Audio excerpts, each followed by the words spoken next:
Good afternoon and welcome to Tortilla Talk. I'm your host Dylan, and with me today are Dallas and Troy. Dallas, how we doing? Been a lot better, Dylan. Tough day to be a Red Raider. Very tough day. Troy, how you doing? Yeah, I can't say much different. Depressed a little bit. Not a great day. Not a great weekend. Not a lot of good things. So about had it with Tech football. Yeah. So, what do you guys want to talk about? I think there's like a debate tonight. I don't know. Anything. I mean, I guess we have to talk about Texas Tech. I don't know. We lost. We didn't score that much, and they scored a lot. Dallas, how do you feel about that? Man. Well, we'll get into it. But I posted about it on Twitter that I'm sick of the book. Get rid of the book. Burn it. And it does sound like Joey's at least going to reconsider it, because this is one of those games where it felt like the entire game was on your side of the field. You had to drive the length of the field to even get a scoring opportunity. You didn't get many of those. So being on the road in that kind of situation with your best offensive weapon, Tahj Brooks, out, and then losing two offensive linemen, a bunch of other injuries, it was rough going, and I thought those decisions made it even tougher. Yeah, less than inspiring performance. Troy, where did it all go wrong? Yeah, it wasn't great when we saw the news that Tahj was going to be out. It almost felt like that ruined their entire game plan, which they had to have had an idea that was going to be the case. I mean, it's the coaching staff, right? You knew that was probably going to happen. Sure, it's a game time decision, but you're not flying up to Washington and Pullman and thinking that he's going to play if you already have that in mind. And it felt like just everything went out the window because of that, which was really depressing and disappointing, honestly. Those guys are supposed to get that team ready, and they didn't look ready. Penalties, again, we just looked like the definition of uninspiring. And so I think it's just getting the team ready is going to be a big thing, and it needs to be a big thing. And one of the things that I saw in Joey's press conference was having reps at practice. Hopefully that helps. Who knows? But, yeah, I think it was just obviously Tahj not playing, but you have enough weapons on that team. They should have been able to overcome that, I think. Obviously, Tahj is one of the best running backs in the nation, but, yeah, it wasn't great. Yeah, Dallas, Troy's talking about a lack of preparedness, and we've kind of been seeing that in the early goings of the seasons, of the Texas Tech seasons for the last few years. What do you think it is that is causing us to start every year so slow? I mean, your guess is as good as mine. I think one element is that back-to-back years we've kind of had like totally revamped offensive lines, where like the only guy coming back is Caleb Rogers, and then you're shuffling everything else, piecing it together.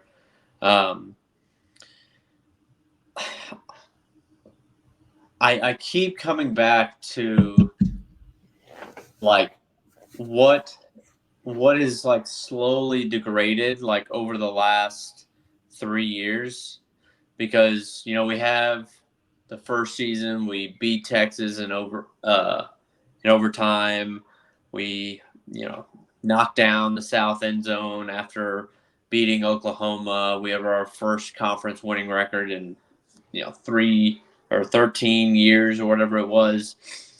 And then from then, it feels like we've just gotten away from everything that worked. We should be more talented than we've ever been, but it feels like we're less disciplined. We don't execute as well on all phases of the game. And I know we've lost some experience, especially on the defensive side, but I'm worried. But there is, I think, some slimmer of hope if we can just get through this year and make some changes. But yeah, they're gonna have to do something about the slow starts. They're gonna have to do something about the way the offense is currently run, the way the defense contains quarterbacks, because somehow Tim DeRuyter's had 3 years to figure out how to teach some outside linebackers how to play contain, and we still can't do it. But I could go on, and we will. But this is a troubling trend, to say the least. Yeah, a lot of what you're talking about there boils down to execution, like you said. And Troy, it almost seems like he's feeling like cleaning house is what he basically named every position group almost right there. Are you as grim as Dallas is right now with the team as a whole, coaching staff? It sounds like in his in the way he described it. I'm not far off, to be honest. Sure, we haven't gotten better each year, but what happens is we start slow and get better through the course of the year. So I think he's going to take these points and hopefully get these guys coached up. But he needs to get the staff coached up too. And that's part of something that, Dallas touched on already with taking a look at how they're calling games relative to the fourth down calls and continue to go for it and putting your team, he preaches complimentary football. And in his press conference, he said, well, even if we punt the ball, they're probably still rushing, and the 50-yard touchdown run goes to a 70-yard touchdown run. And it's like, it's real easy to say that, but that's not true. If you let them get 5 possessions on almost our side of the 50, it's gonna be a lot easier to score that way. So he needs to take a look in the mirror too and get the team in position and not give the opposing team easy opportunities, short fields to score. I think one thing that was frustrating for me, and this isn't necessarily about cleaning house or anything, but the quarterback was 9 for 19 in that first half. The announcers were talking about him like he was tearing us up. And it wasn't even close to that. Obviously, he ran the ball like crazy, but it was still a relatively close game. And that was a little frustrating, but their one touchdown pass was a tipped pass that was caught. And so really we didn't get beat on by them throwing the ball. And so at what point do you kind of key in on that and understand you don't have to have 8 back every single time if they're not going to – they didn't want to throw the ball. They wanted to run. And so another key thing there is, when do you stop dropping 8 and rushing 3 and hitting that quarterback a little bit? And so, there are a lot of things scheme-wise that I think we just dropped the ball on. And need to be fixed. And Dallas already touched on the fourth down attempts. Troy, I'm glad that you brought up the Joey saying about how, if we punt the ball, he just turns from a 40-yard run into a 70 or 80-yard run or whatever it would be. But the problem is like, say you're not being this aggressive on fourth down, and 2 possessions prior, you had a similar situation where you go for it on fourth down in your own territory, you don't get it. Washington State comes out, you actually get a 3 and out, but then you have to punt. They punt the ball and they pin you deep. Then we have a 50-yard drive to get back into like the midfield to where we can even go for it again. That's when you turn it over, and that's when the run happens. If instead you punt and pin them deep, you're receiving the next possession at the 50-yard line, and you're getting down into the red zone. So you can play this game, if we do this, this happens, this happens. Like, you can't – and, I mean, he spoke to it. You can't base your decisions off of one play right after something like that happens. But it's beyond time to start examining, is this helping or hurting the team? And I'll go on a little rant here. I made a post about it on Twitter that, hey, I used to be a believer in the book, and before anybody you don't understand analytics, blah, blah, blah, like, I liked the book. I was in favor of it. Like, I have a minor math from Texas Tech. I understand the book, and I was excited about it. But there's been some unintended consequences as a result of using the book, and I think it's directly related with Zach Kittley's play calling. if you go back, and I spent the last hour going through some of his stats from Western Kentucky and watching it degrade over time. And Troy's popped up my my little slogan here. It's Dallas takes on Kittley's cat. If you're aware of the Schrodinger's cat story about superposition in physics, essentially that you can have two outcomes exist at the same time if you don't observe it. I think that Kittley is observing the number. Joey is telling him, hey, you got 3rd and 8.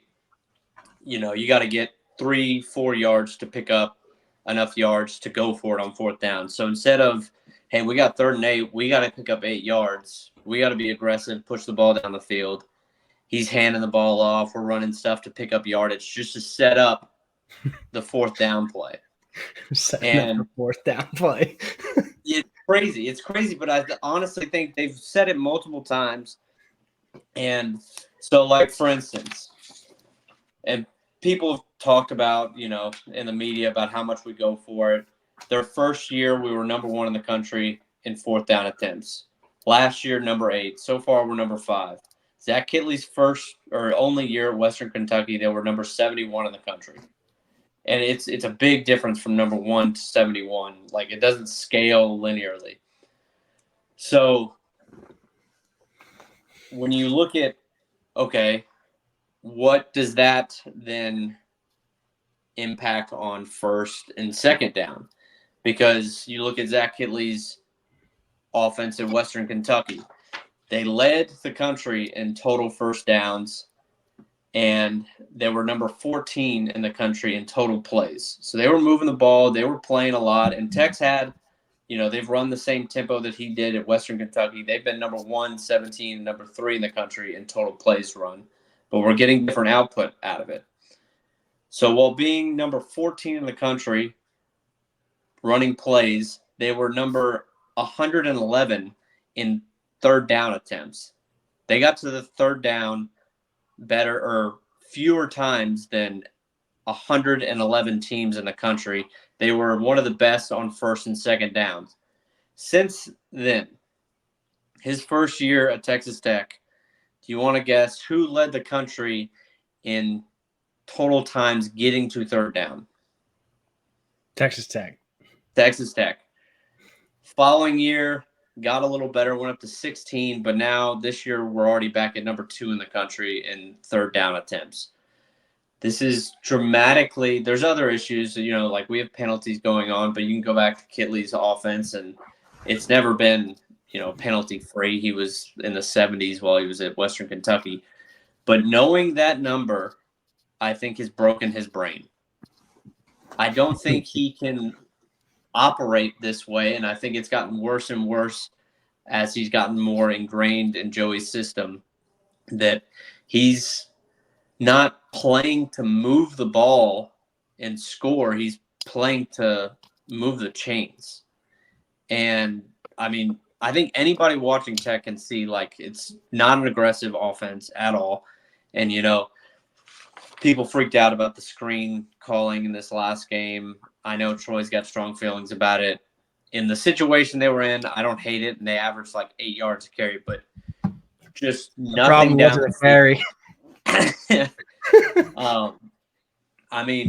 You can see it in the yards per pass. Western Kentucky was number 18 in the country in yards per pass attempt. Texas Tech has been number 102, number 110, and number 130 so far this year. We are not like an air raid offense. We're a little dink and dunk BS. Let's hand it to Tahj Brooks and hope he can break 7 tackles in just a pile of what we call a line of scrimmage and run blocking. I think we need to shift gears. I think we need to get back to what Kittley was used to, what he was good at, what Joey McGuire was used to as a 3-time state champion or whatever. I guarantee you he didn't have an analytics book. I trust his gut. Just, hey, when we get on the opponent's side of the 50, get aggressive. don't get reckless, but get aggressive. When it's on our side, let's punt the ball unless it's like 4th and 1. Okay. So I've got some other stats, but if you want to know A lot to anything, unpack. What's up? A lot to unpack there. It's a lot, yeah. All right. Yeah, So Kittley's cat, Schrodinger's cat. yeah, I got a lot to say, I think, on this. First time I'm hearing this from Dallas, so I'm just trying to, well, I'll go step by step, I guess, and go through my thinking on all that. So I like what you talked about, how his brain's broken, because I don't necessarily hate going for it on 4th down. I hate that on a 3rd and 10, we run the ball to go for it on a 4th and 7 or 8. So I agree with you there. That bothers me. I almost wish, to your point, it was Kittley doing his normal offense like he did at Western Kentucky, and then, hey, a 4th down comes up in the right position, go for it. Like, be more aggressive. I'm fine with that. At least it's our identity. The problem is when you start to play to it, it kind of is just like, are we just trying to play to get the 4th down? It's weird. Next, Kittley's Schrodinger's cat. So I have a theory after listening to what you just said, and I'm just trying to understand the theory here. So if it's 4th down and we snap the football and I close my eyes, then we got a 1st down? Not exactly. You close your eyes, and if this you don't wake up situation, again, you do. The cat is Kittley's brain, and it's both. If he doesn't know the number, it's both dead and alive. But when the second Joey McGuire gives him the number, aka we open the box to see if the cat's dead or alive, it's always dead. Well, so here, follow me. If right. I just never look at the TV again, we could have gotten the 1st down. Essentially, yeah. I think we might have just broke the system, guys. So how about we just go for it on every 4th down and we turn the TV off? Hey, that sounds like a plan.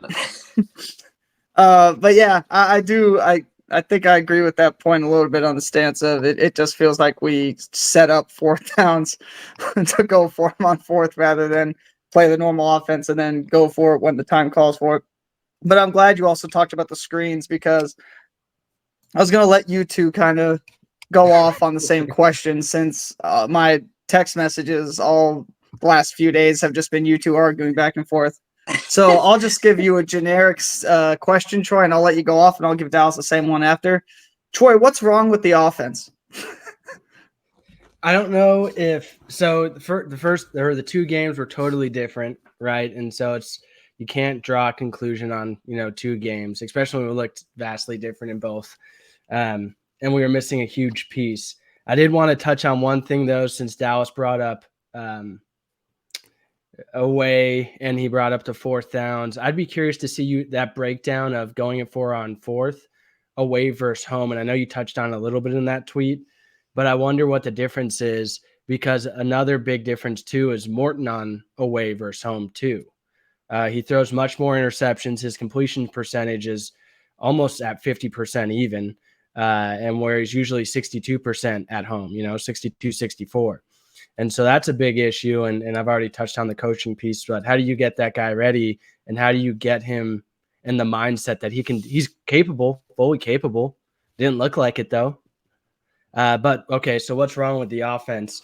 So you had Tahj Brooks out, right? And obviously I don't know if they planned on using him. It seems like they did, because it didn't seem like the game plan was out the window, what it looked like. And so we had 2, I think, capable running backs. I mean, Valdez came back. He was in the transfer portal. He must have thought he was going to get, some playing time, or we thought highly enough to bring him back.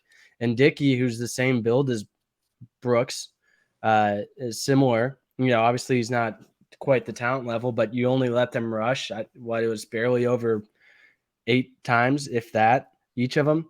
And so, they averaged a hair under 4 yards a carry, but you didn't use that. What you did was opt out of the run game almost entirely and let the screen be your run game. And so I don't have problems with screens, but if you're using that to supplement for the run game, and when you're having a quarterback that's 4 for 16 downfield, you're one-dimensional at that point, and you're not. At some point, great, 8 yards a pop on the screenplay. eventually, if that's all we can do and Morton's not hurting them downfield, they're going to adjust, right? And even if they don't, it only got us 16 points. So I don't think Morton is that. I don't think this game was a snippet of who he is. I think for whatever reason, he felt more rushed than he was. He wasn't able. It almost just seemed like he was discombobulated. And that you could see that with the throws. He was behind. He was over the head. He wasn't accurate.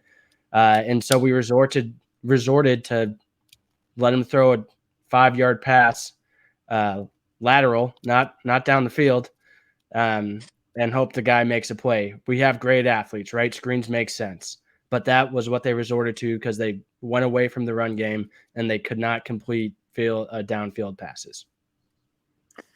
Dallas, it felt like he kind of backed off his point from earlier in the week, but I'll go ahead and throw it to you, Dallas. What do you feel about what Troy just said? Okay, so there's nothing wrong with running a bunch of screens if they're working. You're doing it ideally to force the corners to come up on you, to open up the field behind them. They kind of just let you have it, and you aren't going to do it every single play. And so, hey, they'll run a screen here or there. We'll stop them every once in a while, and then when they have to go over the middle, it's not going to happen. I will say it gets much, and this has been a problem so far. You saw it in the second half of the ACU game. You saw it in this game. Once we get down on our end of the field into the red zone, you can't run that screen game anymore because the defense gets spread out laterally and it can't go as far deep because you got the boundary on the backside of the end zone. So I think there's a real issue there. We need to find a red zone identity. And so far we have not had the run blocking to support that being the solution. So I don't know where you go from here on that front. As far as Cam Dickey and Cam Valdez, I think they played well. They rattled off a few big runs. They made some, inexperienced mistakes, but I think you're now seeing, the consequences of handing the ball off to Tahj last year 350 times is you've got a senior in Cam Valdez who's got no experience. He doesn't get hardly any reps run blocking or pass blocking. He doesn't get many reps just running the ball, period. And now you're seeing that depth kind of come back to bite you. Hopefully Tahj will get healthy and it won't matter this year, but it's something to watch down the road. As far as Morton, I do think that there's an element of throwing 18 or whatever screens to the boundary the way he does. He sidearms every single one of them. And then you come back the next play and you've got a totally different mechanic. You're throwing overhead. It's a totally different throwing motion. And I wonder if that screws with him. If he, hey, I know you want to get the ball out to the boundary quickly on these screens, but it's messing with your rhythm. They're supposed to be to kind of get him in a rhythm. That's what you do when you got a quarterback with some jitters. You throw some screens to get him some easy completions. But I think it might be hurting him. And then it comes down to comes back to Zach Kittley. What is he teaching? What are his route patterns? Are we – I don't think we utilize enough motion, especially for a quarterback that doesn't have a ton of experience. We should have motion on every single freaking play. And this doesn't really work with tempo because a lot of times you're getting up and snapping it. But I want to see motion on every single play so it gives Morton an idea if they're man or zone.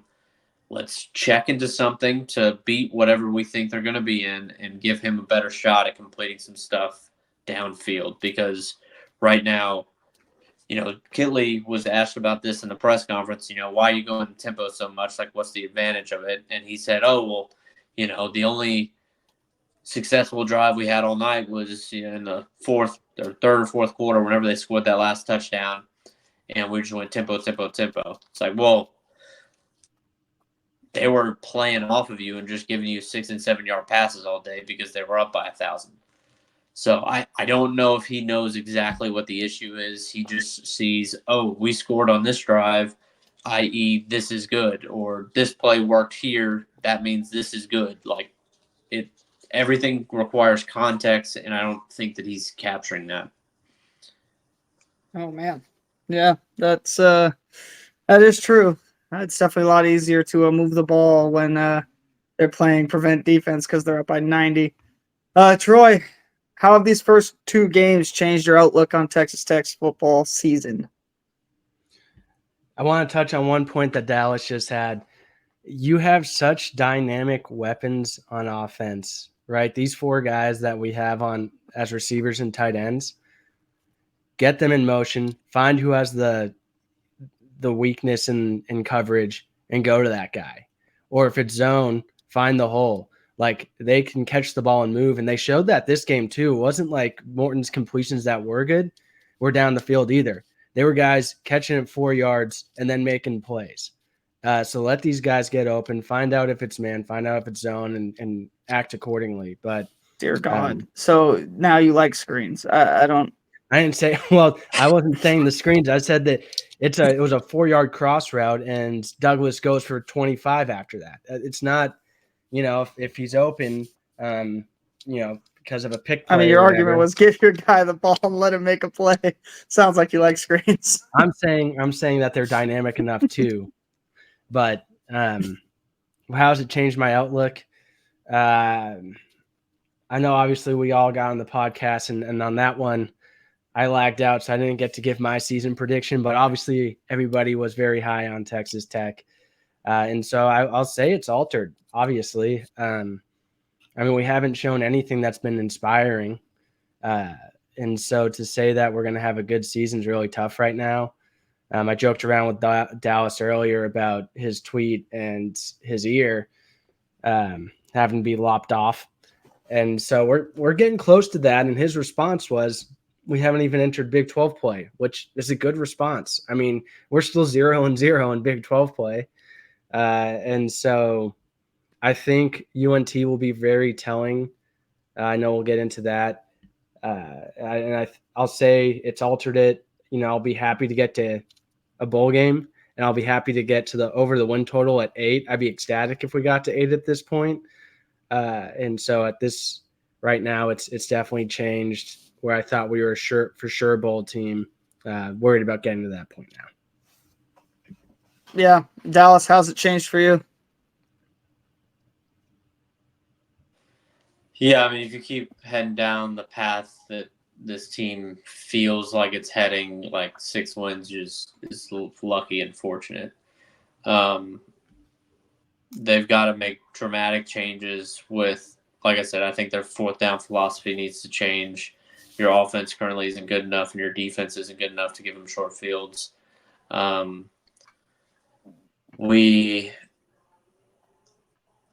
think McGuire has got to have like a sit down, like, hey, everybody's job is on the freaking line. Like, nobody is safe at all.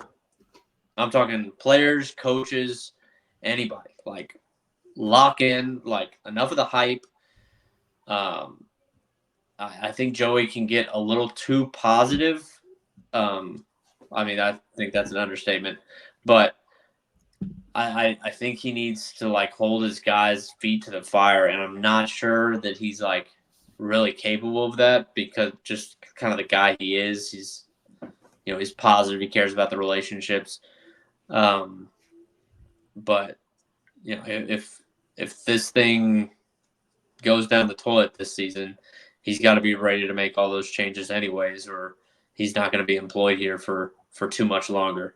So that being said, we are 1-1, better than last year. Yeah, we've looked worse, but there's still hope for like an incredibly talented team to fix some major flaws, but it feels like they're easy fixes in some senses. And I still don't know. Like I've seen Baron Morton look like a potential NFL prospect, And so I don't want to just write him off after one game where, he doesn't have his star running back and linemen are going down and you get down early and you're in bad field position the entire game. I don't want to just write him off because of that, but he's also got to step up and lead and show by example. Yeah. I mean, we've seen him. Well, I mean, we were all big on him when he got the job initially. So we've seen him perform very well. So it's in there, and you hope to continue to see it at some point this year, right? But for me, I think the biggest frustration is I can already see how the season's going to go. We're somehow going to get hot in the middle of Big 12 play, beat teams that we shouldn't normally, and then still end up winning our 8th game as the bowl game, and then just go 8-5. We'll be excited, momentum into next year. Look, we finished the year strong, and then we'll start next year and lose to our non-conference game and get all frustrated.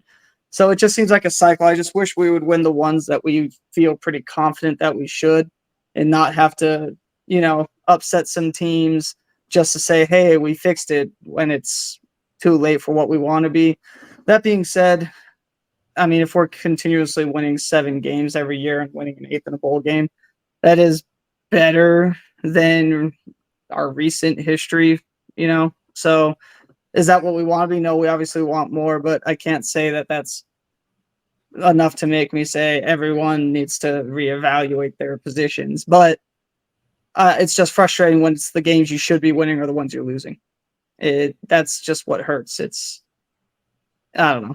I just wish we could finally compete for something, guys. And who knows? Maybe we'll still figure it out. To your point, we're still 0-0 in the Big 12. You win every Big 12 game. Guess what happens? You play a playoff game. And who knows? Maybe we'll fix it all and we'll get there. Troy, any final thoughts on this game? Any final thoughts? I mean, I think we've said a lot. Disappointing, a lot of learnings. You just got to hope that they learned. Listen to Joey's end of game press conference, and really wants to say that the defense needs to get better, which is true. And so you just got to get better. You got to play better. You got to stop the mistakes. You got to be coached better. And so they got to do all those things and figure it out for, the game coming next week. So we'll see. But those are kind of my final thoughts. Dallas, any final thoughts for you on this game?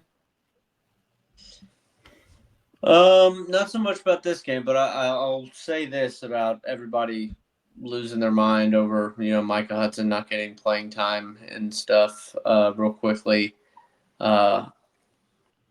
If you talk about what we think about this team and the coaching staff. If there is one guy who can keep a 5-star on the bench his freshman year and keep him happy, I do think it's Joey McGuire. So there's that. We'll see what happens later on in the season. But as far as the game goes, man, I think I've said my piece. Yeah, I mean, hopefully he can keep him happy because Troy's kind of betting on that at this point with the amount of Micah Hudson signed footballs that he has. So, well, let's hope that we can keep the guy happy, maybe get him some playing time.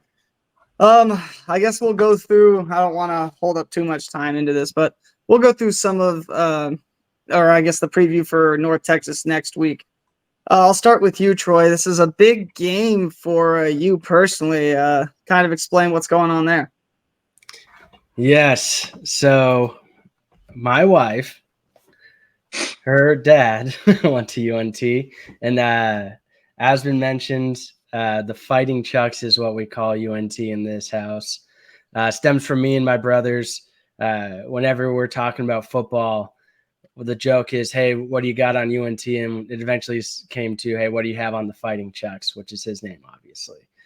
And so we have a soft spot for them. They're a lot like Texas Tech in a lot of ways, or who we think Texas Tech is supposed to be, right? They probably have more of a air raid offense than we do. But, yeah, there's a lot on the line. I'm actually going to be in Dallas this week. I'm golfing with Dallas in the AM.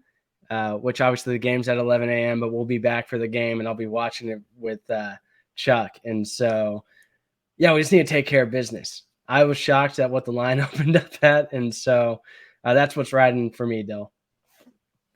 Yeah, I mean, we opened up as 12.5-point favorites, and last time I looked, it was already down to 9.5. Dallas, is that probably a good spot for the line to be at? Yeah, I think I saw 97% of the bets were on UNT. That's so, good. Usually America's wrong. Yeah, I know. Vegas is fixing to make a lot of money if Tech can pull that out. Yeah, I think it's kind of cool, getting to play against former Red Raider Eric Morris on the other sideline. Maybe we'll be giving him a call in a few years. Who knows? But yeah, I mean, they've got some weapons. They've got wide receiver who is rivaling Josh Kelly's numbers through 2 games. They've got an explosive running back, a former TCU quarterback, Chandler Morris is there. So they've got some talent, man. Like they can. If we thought Maverick MacGyver tore us a new one, I would think Chandler Morris. He was a pretty highly rated recruit. Would have some potential to do the same. So we need to take care of home field advantage. Need to settle down. Because the past 2 weeks, first it was the defense. We had several coaches mentioned how amped up everybody was from the south end zone, and then they all shit the bed. Then we have this week where Baron Morton seems a little rattled without Tahj and some of his offensive linemen. Everybody needs to just calm down and execute their wide receiver screens.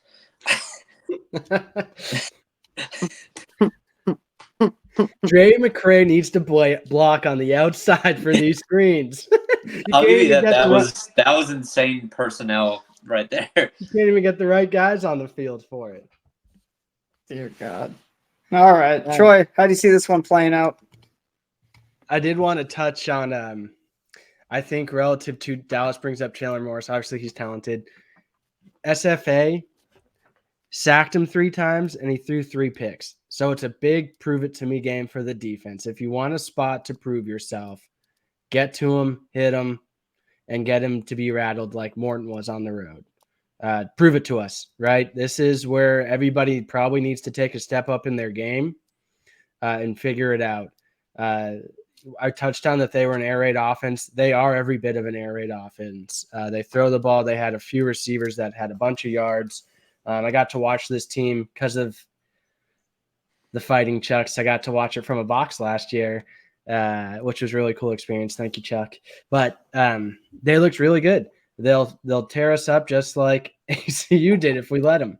They'll find the open spots, and they will take advantage of the secondary if we are not improved, which I think we were improved last game. They had a quarterback that didn't want to throw the ball last game, though, either. So you're going to get every bit of a quarterback that wants to throw the ball this game, and they will. So you're going to need to get to the quarterback. You're going to need to hit them, and you're going to need to deflect balls and make sure they're not getting caught. That being said, I think it plays out. I don't think it's going to be as high scoring as it is, and I think the defense is going to prove it to us. Not that we're going to shut them out by any means, but I think we'll be able to hit them a couple of times, slow them down, and hopefully slow down the offense as well. I hope that we come in with a different game plan. I hope Tahj is back, and if he's back, I hope we let him run the ball, slow the tempo of the game down, and don't let UNT get explosive plays on us. So my thought is that it's going to be like 31-24. I don't think we cover. I don't think the over hits. That's kind of what I think about this game. All right, Dallas. He gave his prediction. What do you think? This is going to be the drunkest game of the weekend. And when I say that, this is going to be absolute chaos. Both teams are like at the bottom of FBS in penalty yardage. Both teams have been on the wrong side of the turnover margin. This is just going to come down to who plays the least sloppy, I think. Hopefully, Texas Tech is getting that penalty situation together. I heard Joey say that they're going to have officials out to every practice, whistling, everything, trying to get those false starts and holds and all that under wraps. So hopefully they can get better. I'm not super confident that they can cover just with how UNT can move the ball. I think that we're going to need to score a lot of points to be able to win this game. So, yeah, I have Tech maybe pulling it out 42-35. All right. 2 7-point wins there, fellas. Yeah, I think you both hit it. It's probably going to be somewhere around like a 7 to 10 point win. I say that I better not be wearing this damn makeup next week, so it better be a win. So hopefully the boys can get it done for us. But, I do want to say, Dylan did not. We were going to film this yesterday, but since Dylan's taken on this gig, we had to let him go to work last night. So, Dylan, sorry. What's your prediction? I don't even know if I want to say anything anymore. But I'll go Tech 45-35. We'll go 10-point win. We'll cover the new number, the 9.5. Yeah, clip that because it's probably not going to work. Do you think it moves back up towards the end of the week or no? Yeah, I want to say yes because it's always good. A lot of people like to bet on the team that looks terrible, but I think a lot of that early action was people seeing the line going, no, that's wrong. So I'm not too sure. Yeah. We'll see. Even with last week, I knew Washington State. Yeah, it did the same thing, but I don't know. Sometimes it just feels like, obviously and it felt like this last year too, right? We watch, every moment of every game, and it's like that line is not right. And it's like, if I wasn't a Tech guy, I'm on the opposite side of the dang board. But I love Texas Tech, and so I don't do that because I'm not a smart man. So that's the issue. Yeah, I don't know. Will surprise us. They'll surprise us. That's all I'll say. We got fingers crossed. Dylan Waters got to find his level. Yeah, I just don't know what our level is. That's what scares me. What's serious? We're just going to drown at some point. It's a historical drought. Well, the good thing is, Troy, water always finds its level. If we drown or not, all we have to do is never look at the water, and we'll never know if we drown, or we'll never know if we swim. It's Schrodinger's water level, or whatever Dallas was talking about. Schrodinger's Kittley's water level cat. Yeah. Checking tortillas. Just never check to see what happened, and who knows, maybe the best happened. But all right, I'll move on to this final thing. Since Troy's taken the time to make a beautiful ticker at the bottom of the screen, I'll go ahead and just pick out a few of these games just to go over quickly. Like I said, I don't want to go too deep into these, but I'll go ahead and start with the Iowa State-Iowa game. Iowa State somehow pulled that off. What an offensive showdown, guys. 39 points. I never, I say I didn't see it coming, but we definitely chose it. But wow, who would have thought that these two teams could finally show out on offense like that, Dallas? Yeah, it was breathtaking to watch these teams approach 20 points. I'm sure some old man in Iowa had a heart attack when the fourth touchdown of the game was scored. It's like, slow it down.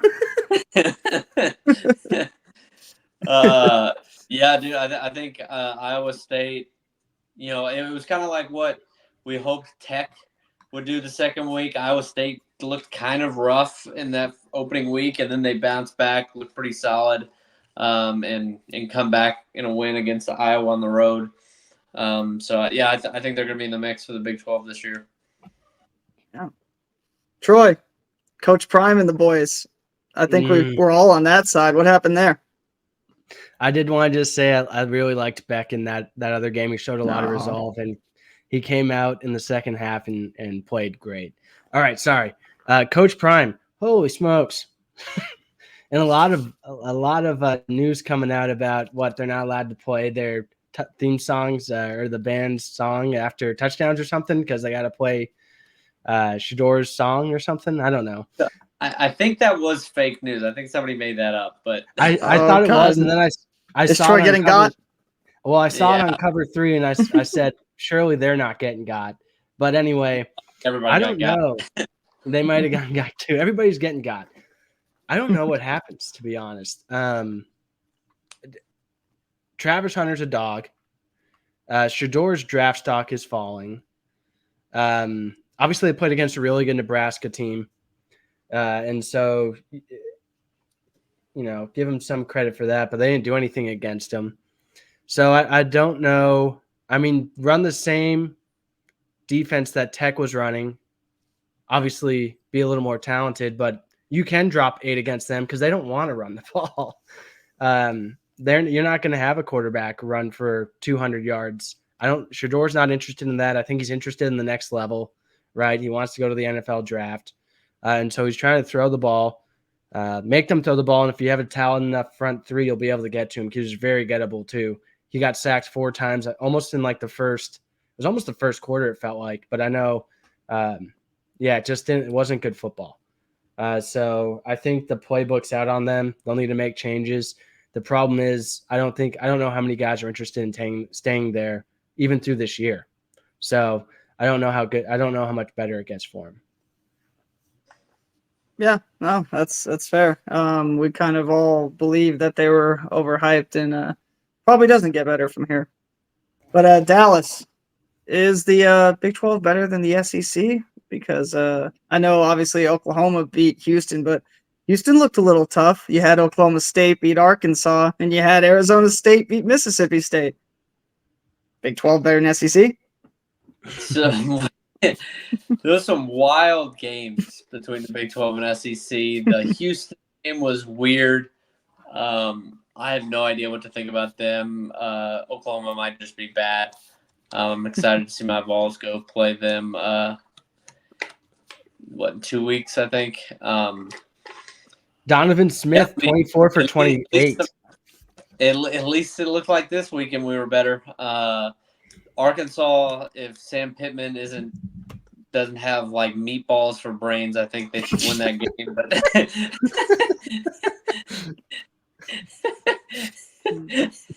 But they got like 300 more yards of offense in them and just found a way to screw it up. Sam Pittman's an idiot, but looks so far score 1 for the Big 12. No, 2. Yeah. Well, score 1 weekend. Yeah, I think he's talking figuratively. But... All right, Troy, real quickly because we're ending the battery life on my phone. Big 10 might be better than the Big 12 with Kansas going down to Illinois. What do you think about that game? I think our guy is struggling. The poor Jaden Daniels, man. Jaden Daniels didn't come back the same. He has struggled in both games. Neal's obviously really good. So I don't know how good they're going to be this year. 3 interceptions for them. I think they'll be able to turn it around. They lost a key point with that team, though, with their offensive coordinator leaving. I mean, he was a big piece to that puzzle, and I don't know if that's what they're missing. But they'll for sure have to figure it out. Obviously, they have talented pieces on the offensive side of the ball. But yeah, really disappointing. All right. Well, thank you guys for joining us today. That was sadly we had to talk about Texas Tech not looking so great, but hey, water always finds its level, and we'll stick to that. As always, you can follow us on any social at Tech Tortillas. Please like and subscribe, and as always, guns up.